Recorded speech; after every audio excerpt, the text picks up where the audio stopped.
Hello and welcome back to AMBV. I'm Casper and today we're dissecting the 240Z again.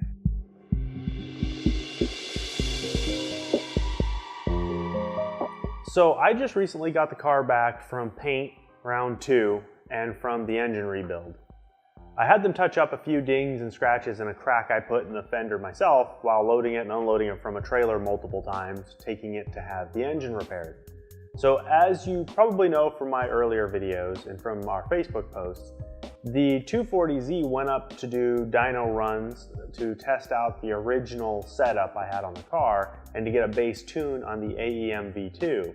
And ultimately what happened was, completely outside the actual power pulls, nothing to do with that, we actually caused it to spit a rocker on the dyno while we were just barely moving the car around trying to do drivability tuning, like sub 3000 RPM tuning. It was a really unfortunate thing to have happen because it bent a few valves and mucked up a few things in the head, but at the same time I was already planning to do a rebuild, so it wasn't the end of the world. We decided we would go ahead and pull the head and do a rebuild because at the same time we were having a hard time figuring out where some smoking was coming from the car on startup and a general idle.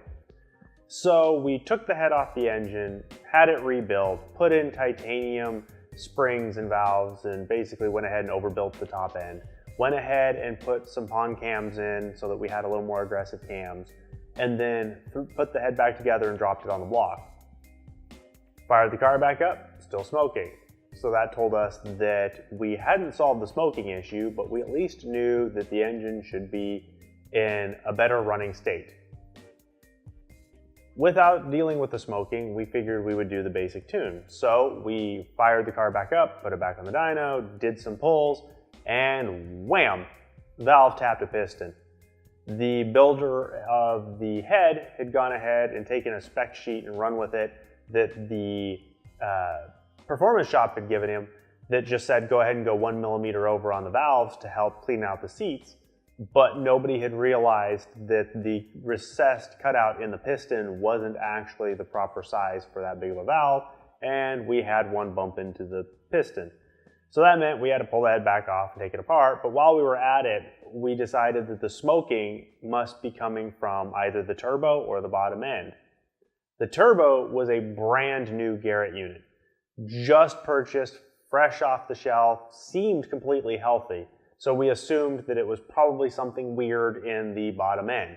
Maybe the oil rings on the pistons weren't quite doing their job and keeping some of the pressure in there, something along those lines. The compression test looked good, the leak down test looked good, but there had to be something getting oil into the system. And it did seem that the actual cylinder tops themselves were a little dirtier than they should be. So we went ahead and said, well, this is it, we'll just do the bottom end too. So I sent that off with them. They went ahead and punched it out, went a little over on the pistons, but then we went ahead and put all forged connecting rods and pistons back in it for a much higher power level than we're currently going to be at. In fact, the guesstimates we have right now is that this is probably good for about 550 horsepower. So we threw the engine back together. They put it back on the dyno to get the tune set with, yet again, another setup on the engine. This time, we still had smoke, and the smoke didn't clear up, and the smoke got worse as it ran on the dyno. So we were pretty certain that it wasn't the head, which has been reviewed 3 times now, and we're pretty sure it's not the bottom end built by a professional shop who builds all of their engines, and they do a lot of race engines and don't generally have any problems.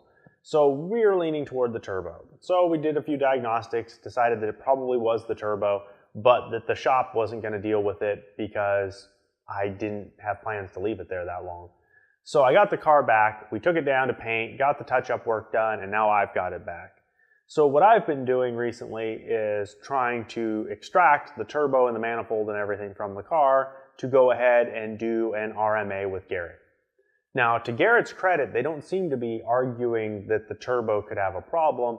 They seem to just want some basic proof that it was installed correctly. They want pictures of where the lines were hooked up. They want proof that the restrictor was in place for the oil feed, showing that it wasn't over oil pressure. All of those things, which are completely expected. So this weekend, I'm pulling this back apart and I'm getting this turbo off for an RMA to Garrett. When I hear back from Garrett to find out what their response is, I will give you all an update and let you know how the process played out. In the meantime, I will be reinstalling another one of the 2871Rs that I got from FR Sport that is sort of right now a limbo turbo. If Garrett acknowledges the return, then I'll get a refund on it, but I've actually essentially prepaid for a second turbo. So I'm really hoping Garrett actually takes this thing back and deals with it. But if not, I've got two of them. I guess I'll put them on the RB26 or something. So thank you for watching this video, and in the next one, I'll get you some updates on how this RMA process with Garrett went. And until next time, thank you for watching these videos, and I'll see you in the next one.